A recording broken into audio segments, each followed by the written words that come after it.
Hello Bharamasagara, ನಾವು ಇವತ್ತು ಬಾಪೂಜಿ ಪ್ರೌಢಶಾಲೆಗೆ ವಿಸಿಟ್ ಮಾಡಿದ್ದೇವೆ. ಉತ್ತಮ ಶಿಕ್ಷಣ ಕೊಡೋ ಜೊತೆಗೆ ಶಾಲಾ ಕೈ ತೋಟವನ್ನು ನಿರ್ಮಿಸಿದ್ದಾರೆ. ಇದರ ಬಗ್ಗೆ ಎರಡು ಮಾತು ಮಾತಾಡುತ್ತಾರೆ ಮುಖ್ಯ ಶಿಕ್ಷಕರು. ಬಾಪೂಜಿ ಪ್ರೌಢಶಾಲೆ ಆವರಣದಲ್ಲಿ ನೀವೆಲ್ಲ ಇದ್ದೀರಾ.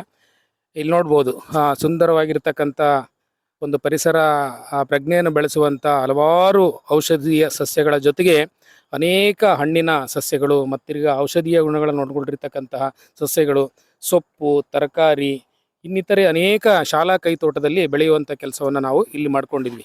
ಮಕ್ಕಳಿಗೆ ಗುಣಾತ್ಮಕ ಶಿಕ್ಷಣದ ಜೊತೆಗೆ ಇವತ್ತಿನ ದಿವಸ ಕೃಷಿ ಕುಟುಂಬದಿಂದನೂ ಸಹ, ಕೃಷಿ ಜೀವನದಿಂದನೂ ಸಹ ಬದುಕನ್ನು ಕಟ್ಕೊಳ್ಬೋದು ಅಂತಕ್ಕಂಥ ವಿಚಾರವನ್ನು ಒಂದು ಪ್ರಾಯೋಗಿಕವಾಗಿ ನಾವು ಮಕ್ಕಳಿಗೆ ತಿಳಿಸ್ಲಿಕ್ಕೋಸ್ಕರ ಈ ಎಲ್ಲ ಗಿಡಗಳನ್ನು ನಿರ್ಮಾಣ ಮಾಡ್ಕೊಂಡಿದ್ವಿ. ಇದು ಸುಮಾರು 199 ಕಮರ್ಷಿಯಲ್ ಅಡಿಕೆ ಪ್ಲಾಂಟ್ಸ್ಗಳಿದೆ. ಆನಂತರ ಪಪ್ಪಾಯಿ ಸಸಿ ಇದೆ, ಆನಂತರ ನುಗ್ಗೆ ಸಸಿ ಇದೆ, ಬಾಳೆ ಇದೆ, ತೆಂಗು ಇದೆ, ಹಲಸು ಇದೆ, ಮಾವು ಇದೆ. ನಮಗೆ ಬಿಸಿಯೂಟಕ್ಕೆ ಬೇಕಾಗಿರ್ತಕ್ಕಂಥ ಎಲ್ಲ ಸೊಪ್ಪು ತರಕಾರಿಗಳನ್ನು ಇದೇ ಆವರಣದಲ್ಲಿ ಬೆಳ್ಕೊಳ್ಳೋದ್ರ ಮೂಲಕ ಮಕ್ಕಳಿಗೆ ಒಂದು ಸಾವಯವ ಕೃಷಿಯ ಮೂಲಕ ಉತ್ತಮವಾಗಿರ್ತಕ್ಕಂಥ ಆರೋಗ್ಯವನ್ನು ಕಾಪಾಡಿಕೊಳ್ಳುವಲ್ಲಿ ನೈಸರ್ಗಿಕ ಕೃಷಿಯ ಮೂಲಕ ನಾವು ಈ ಎಲ್ಲ ಬೆಳೆಗಳನ್ನು ಬೆಳ್ಕೊಳ್ತಾ ಇದ್ವಿ. ಈಗ ನೋಡ್ತಾ ಹೋಗೋಣ ಬನ್ನಿ. ಮಕ್ಕಳಿಗೆ ಇವತ್ತಿನ ದಿವಸ ನೀರಿನ ಸದ್ಬಳಕೆಯ ಬಗ್ಗೆ ನಾವು 3 ವಿಧಾನದಿಂದ ಈ ಒಂದು ಕೃಷಿಯನ್ನು ಅವಲಂಬಿಸಿದ್ವಿ. ಒಂದು ಹನಿ ನೀರಾವರಿ ಯೋಜನೆಯ ಮೂಲಕ ಇದನ್ನ ಮಾಡ್ಕೊಂಡಿದ್ವಿ, ರೈನಿ ವಾಟರ್. ಆನಂತರ ರೈನಿ ವಾಟರ್ ಮೂಲಕನೂ ಸಹ ನೀರನ್ನು ಸದ್ಬಳಕೆ ಮಾಡ್ಕೊಳ್ಬೋದು. ಅದೇ ರೀತಿ ಜೆಟ್ ಮೂಲಕನೂ ಸಹ ನೀರನ್ನು ಸದ್ಬಳಕೆ ಮಾಡ್ಕೊಳ್ಳುವಂಥ ಕೆಲಸವನ್ನು ನಾವಿಲ್ಲಿ ಮಾಡ್ತಾ ಹೋಗಿದ್ವಿ. ಇದ್ರ ಜೊತೆಗೆ ನಾವಿಲ್ಲಿ ಮುಖ್ಯವಾಗಿ ಇಲ್ಲಿ ಬಂದಾಗ ತರಕಾರಿ ಬೆಳೆ ಆಗಿರ್ತಕ್ಕಂಥದ್ದು, ಈಗ ಹೀರೆಕಾಯಿ ಬೆಳೆದು ಯಾವ ರೀತಿ ಹೀರೆಕಾಯಿನ ಬೆಳಿಬೋದು ಅಂತಕ್ಕಂಥದ್ದನ್ನು ನೋಡಿ ಮಕ್ಕಳಿಗೆ ಪ್ರಾಕ್ಟಿಕಲ್ ಆಗಿ ಈ ಒಂದು ಗೂಟವನ್ನು ನೆಡೋದ್ರ ಮೂಲಕ, ಬಳ್ಳಿಯನ್ನು ಅದರಲ್ಲಿ ಹಬ್ಬಿಸೋದ್ರ ಮೂಲಕ ಮತ್ತಷ್ಟು ಮಕ್ಕಳಿಗೆ ಪುಷ್ಟಿಯನ್ನು ನೀಡುವಂಥ ಒಂದು ಇಳುವರಿಯಲ್ಲಿ ತೆಗೆದುಕೊಳ್ಳುವಂಥ ಕೆಲಸವನ್ನು ಮಾಡ್ತಾ ಇದ್ವಿ. ಹಾಗೆ ಈ ಮುಂದೆ ಬಂದಾಗ ನಮಗಿಲ್ಲಿ ಈ ಒಂದು ವಾತಾವರಣದಲ್ಲಿ ನೋಡಿ ಪಪ್ಪಾಯಿ ಸಸಿ ಇದೆ. ಈ ಪಪ್ಪಾಯಿಯಿಂದ ಸಿಗ್ತಕ್ಕಂಥ ನ್ಯೂಟ್ರಿಯೆಂಟ್ಸ್ಗಳ ಬಗ್ಗೆಯೂ ಸಹ ಮಕ್ಕಳಿಗೆ ಮಾರ್ಗದರ್ಶನ ನೀಡಲಾಗ್ತದೆ. ಆನಂತರ ಇಲ್ಲಿ ಔಷಧೀಯ ಸಸ್ಯಗಳು ಅಂತ ನಮಗೆ ಮುಖ್ಯವಾಗಿ ಬಂದಾಗ ನೋಡಿ ಸಾವಯವ ಕೃಷಿಯ ಮೂಲಕ ನಾವಿಲ್ಲಿ ಇವುಗಳನ್ನು ಯಾವುದು ಪಾಲಕ್ ಸೊಪ್ಪನ್ನು ಬೆಳ್ಕೊಂಡಿದ್ವಿ. ಇದು ಸಹ ಮಕ್ಕಳಿಗೆ ಯಾವ ರೀತಿ ಬೆಳಿಬೋದು ಅಂತಕ್ಕಂಥ ವಿಚಾರವನ್ನು ಅನೇಕ ಮಾರ್ಗದರ್ಶನ ಕೃಷಿ ಬಗ್ಗೆ ನಾವಲ್ಲಿ ತಿಳ್ಕೊಳ್ತಾ ಇದ್ದೀವಿ. ನಂತರ ನಮಗೆ ಇಲ್ಲಿ ಜೊತೆಯಾಗಿ ನೋಡಿ ಇಲ್ಲಿ ಹಣ್ಣಿನ ಸಸಿಗಳನ್ನು ಮಕ್ಕಳಿಗೆ ಬೆಳೆಸ್ತಕ್ಕಂಥ ವಿಚಾರ ಇಲ್ಲಿ ನೋಡಿ. ಈಗಾಗಲೇ ಮಕ್ಕಳು ಸಸಿ ನೆಟ್ಟಿರ್ತಕ್ಕಂಥದ್ದು ಈಗಾಗಲೇ ಹಣ್ಣನ್ನು ಕೊಡ್ತಾ ಇದೆ.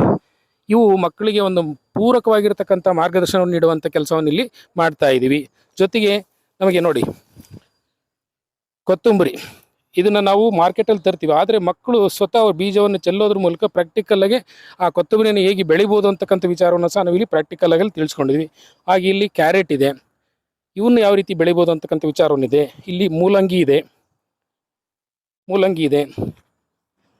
ಸಬ್ಬಕ್ಸಿ ಇದೆ, ಅನೇಕ ಔಷಧೀಯ ಸಸ್ಯಗಳು, ಬಾಳೆ ಗಿಡಗಳು, ಒಂದು ಫಲಭರಿತವಾಗಿರ್ತಕ್ಕಂಥ ಎಲ್ಲ ಔಷಧೀಯ ಸಸ್ಯಗಳನ್ನು ಇಲ್ಲಿ ಬೆಳೆಸ್ತಾ ಇದ್ವಿ. ಇದ್ರ ಜೊತೆಗೆ ಮಕ್ಕಳು ಸಹ ಪ್ರತಿದಿನವೂ ಸಹ ಪ್ರತಿ ಕ್ಷಣದಲ್ಲಿ ಅವ್ರ ಮಕ್ಕಳು ನೆಟ್ಟುವಂಥ ಗಿಡಗಳ ಬೆಳೆಸೋದ್ರ ಮೂಲಕ ಪರಿಸರ ಪ್ರಜ್ಞೆಯನ್ನು ಬೆಳೆಸ್ಕೊಳ್ತಾ ಇದ್ದಾರೆ. ಹಾಗೆಯೇ ಪರಿಸರವನ್ನು ಉಳಿಸುವಂಥ ಕೆಲಸವನ್ನು ಮಾಡ್ತಾ ಇದ್ದಾರೆ.